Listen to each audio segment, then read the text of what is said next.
Merhaba arkadaşlar. Bugün sizlere 12 Haziran BİM artikellerini incelemekle beraberiz arkadaşlar. Bugün arkadaşlar size pavyon ışığı yani Free Sound markalı arkadaşlar. Light Box, az ışık. Yani bu ne light? Hafif ışık mı demek yoksa az mı ışık demek bilmiyorum arkadaşlar. Benim İngilizcem, ben bunu az ışık diye çevirdim. Yani eğlence seninle ve her yerde arkadaşlar. Arkadaşlar bunun şeyine gelelim arkadaşlar. Kutu üstünde arkadaşlar USB ile şarj oluyor. Ritim uyumlu ışıklandırma, 3 tane 2 ağlı pille çalışıyor ve etki alanı 30 metrekare arkadaşlar bunun. Ve burada da hazır örnekleri de belli oluyor arkadaşlar. Kırmızı ışıkları böyle ve yeşil ışıkları böyle, mavi ışıkları böyle arkadaşlar. Yine ön yüze gelince yine aynı mekan arkadaşlar. Burada da yine belli ediyor. Bir şarj aletiyle çalışabilir, bir power bank ile çalışabilir, bir de bilgisayarla çalışabilir arkadaşlar. Bunu biz isterseniz zeminde kullanabiliriz, isterseniz duvarda kullanabiliriz, isterseniz tavanda kullanabiliriz arkadaşlar.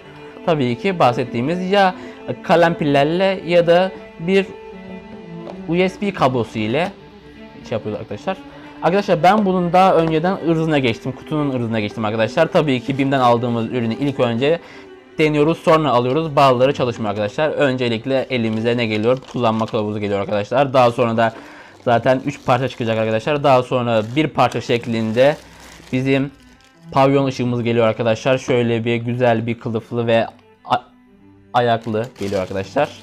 Ve daha sonra da karşımıza USB şeklinde şey var arkadaşlar. Şimdi arkadaşlar hemen ben bunları işimiz olmadığı için kutuya koyup kaldırıyorum. Arkadaşlar gördüğümüz gibi bembeyaz geldi arkadaşlar önümüze.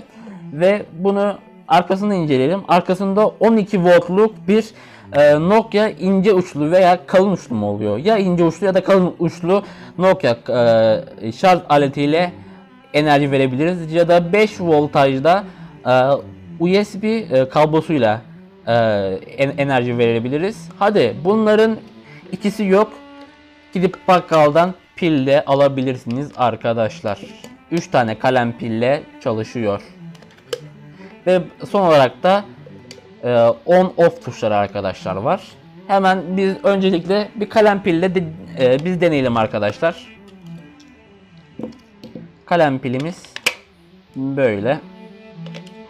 Sabahleyin arkadaşlar öğle sıcağında yani öğle ışığında çok güzel bana bir ışık performansı veriyor mu? Güzelce veriyor arkadaşlar ve size bunun bir özelliğinden de bahsetmek isterim arkadaşlar. Birazcık bana doğru çevirirsen. Ve arkadaşlar buna size şöyle bir özellik vereyim. Bunun arkadaşlar içinde bulunan mikrofon sayesinde çaldığı şarkıya ritim bir slow şarkıda daha yavaş şeylerle hareket ediyor. Bir rap şarkısından daha hızlı şeyler o desenlerle şey yapıyor arkadaşlar. Tabi biz bunun mikrofonu nereye gizlemişler? Bir mikrofon boşluğu ve çıkıntısı ben göremiyorum arkadaşlar. Evet, şimdi ben bunu bir kapatıyorum arkadaşlar bir iki dakikalığına. Ve altındaki şeyden bahsetmek istiyorum. Bunun altında bir şey varmış arkadaşlar. Ben de daha bunu yeni gördüm. Bu nedir? Ne işe yarıyor bu? Bir dakika, ben bunu çıkartabiliyor muyum? Ha, çıkardım.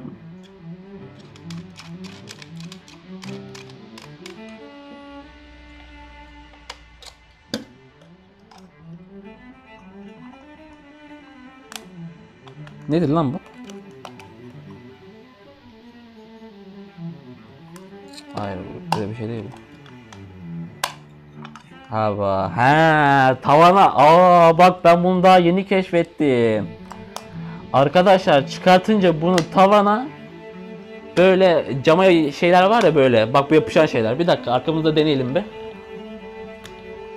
Yapışmadı bu. Şöyle birazcık herhalde ıslatmamız lazım. Bu cama yapışır arkadaşlar herhalde. Ya da pürüzsüz bir yer varsa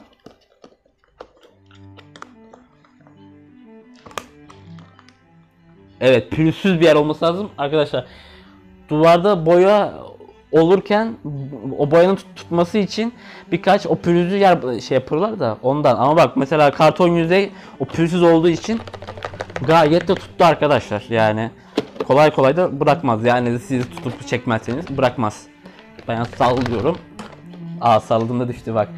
Ulan met ettiğim 5 gün yaşasın. Evet arkadaşlar, ben bunu yeniden toplamayı size bir göstereyim. Deliklerinden tutturuyorsunuz. Buradaki deliği, buradaki o diş erkeğe geliyor. Erkek dişi birleşince sağa doğru çeviriyorsunuz. Ben çeviremedim şu anda. Erkek dişiyi birleştiremedim.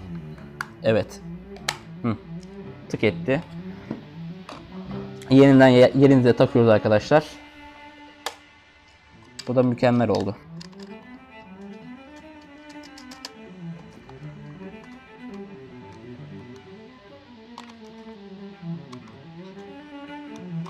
Bakamadım. Evet, bu da mükemmel oldu arkadaşlar. Evet. Evet, şimdi biz bunu neye göre deneyelim arkadaşlar? Bir de biz bunun USB kablosunda çalışmasını deneyelim. Arkadaşlar biz size daha kanıt olması için içindeki pilleri çıkartıyorum.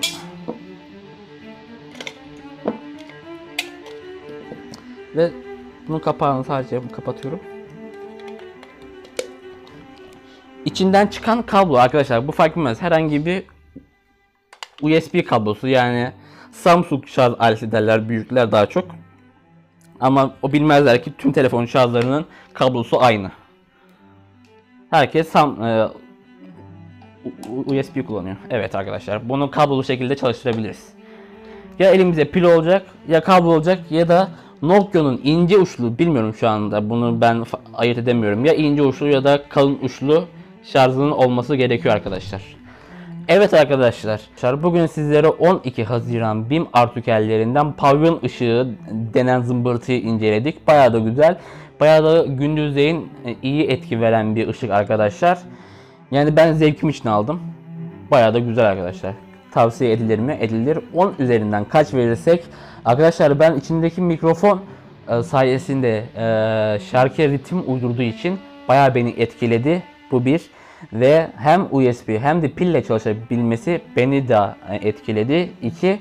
Ve sabahleyin bayağı güzel, net performanslı ışık verdiği için arkadaşlar 10 üzerinden buna 8 veriyorum. Alınır mı? Alınır. Fazla paranız varsa tabii ki alınır. Arkadaşlar kendinize iyi bakın. Görüşmek üzere.